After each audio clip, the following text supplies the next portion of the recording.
Parliamentary reporter previous year dictation 140 word पर minute. Dictation शुरू होगा 3 सेकंड बाद। शुरू। माननीय अध्यक्ष महोदय, भारतीय वन अधिनियम में संशोधन करने के उद्देश्य से यह विधेयक लाया गया है। मैं इसके समर्थन में बोलने के लिए खड़ा हुआ हूँ। मेरे से पहले कई विद्वान सदस्यों ने अपनी बातें कहीं। हम सभी यही जानते थे कि बांस के माध्यम से कागज बनाया जाता है। आज उस परिभाषा को ठीक करने का वक्त आ गया है। निश्चित रूप से यह एक महत्वपूर्ण और ऐतिहासिक निर्णय है। हम किसानों की आय को दोगुना करने का लक्ष्य रखते हुए योजनाएं बना रहे हैं। हम इन छोटे छोटे कामों और इस देश की जनता के माध्यम से अपने देश को वैश्विक शक्ति का केंद्र बनाना चाहते हैं। आज हम कई करोड़, हजार करोड़ रुपए विदेशी टिम्बर के लिए व्यय करते हैं। यह टिम्बर विभिन्न क्षेत्रों में उपयोग में आती है। मेरा अनुरोध है कि इसकी परिभाषा बदली जाए। बांस की खेती में यदि लगातार कटाई नहीं होगी तो उसकी खेती नहीं हो सकती है। बांस की खेती आज इसी वजह से कम होती जा रही है। उपाध्यक्ष महोदय, मैं जिस क्षेत्र से आता हूं, वहां लगभग 50% जंगली क्षेत्र है। यह संशोधन मेरे क्षेत्र में रहने वाले लोगों के जीवन पर असर डालने वाला है। यह निर्णय शक्तिशाली और स्वावलंबी भारत के निर्माण की दिशा में बहुत ही अच्छा कदम है। आज तक हमारे ट्राइबल किसानों को जो हक नहीं मिल सका, वह इसके माध्यम से मिलेगा। अगर बांस की खेती की प्रक्रिया लगातार नहीं चलेगी तो यह खत्म हो जाएगी। यदि किसी को यह देखना है तो मैं निमंत्रण देता हूं कि वह मेरे साथ चलकर हमारे पलामू टाइगर रिजर्व में इसे देखें।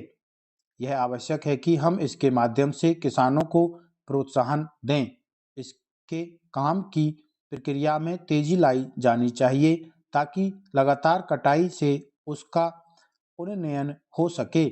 मेरे क्षेत्र का बांस उद्योग नजदीक में कोई पेपर मिल न होने के कारण समाप्त हो गया। ओडिशा मेरे यहाँ से ज़्यादा दूर नहीं है, लेकिन हमारे किसान अपने बांस को वहाँ नहीं ले जा सकते हैं। इस नियम के माध्यम से किसानों को लाभ मिलेगा। मैं यहाँ पर जानकारी देना चाहता हूँ कि 1 टन बांस लगभग 100 लोगों को रोजगार उपलब्ध करवाने में सक्षम है। अकेले उत्तर पूर्व क्षेत्र में यदि बांस की खेती को प्रोत्साहन दिया जाए तो वहां लगभग 5,000 करोड़ रुपए का कारोबार होने की संभावना है।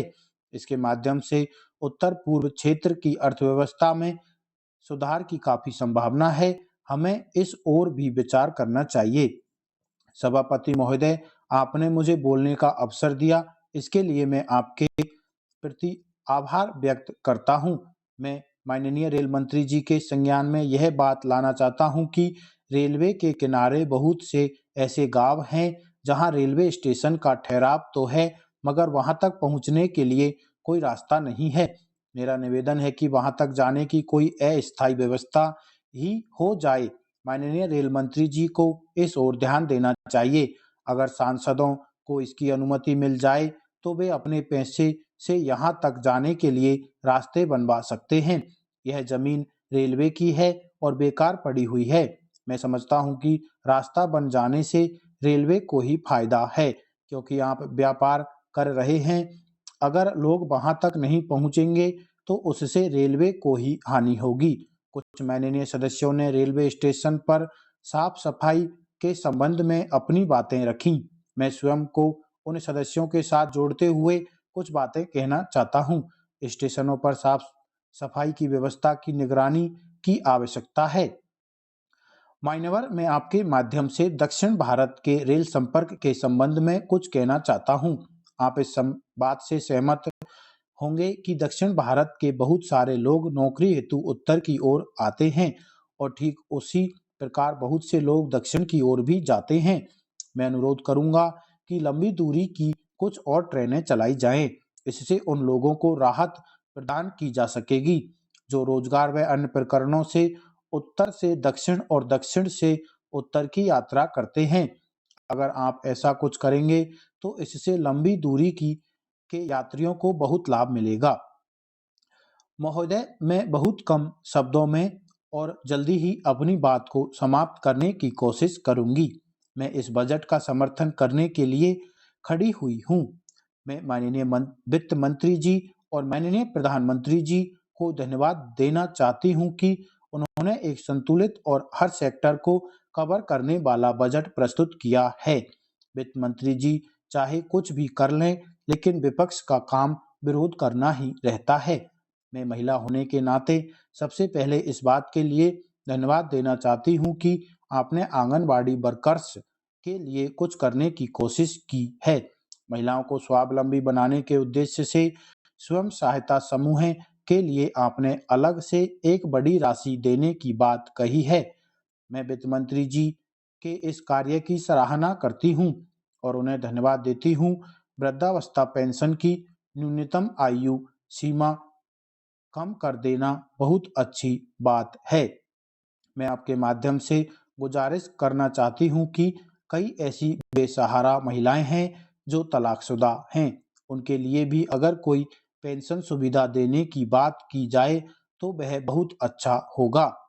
महोदय, किसान भाइयों के लिए बहुत सारी बातें हमारे कई माननीय सदस्यों ने कही हैं। मैं उनके लिए ज़्यादा कुछ नहीं कहूँगी।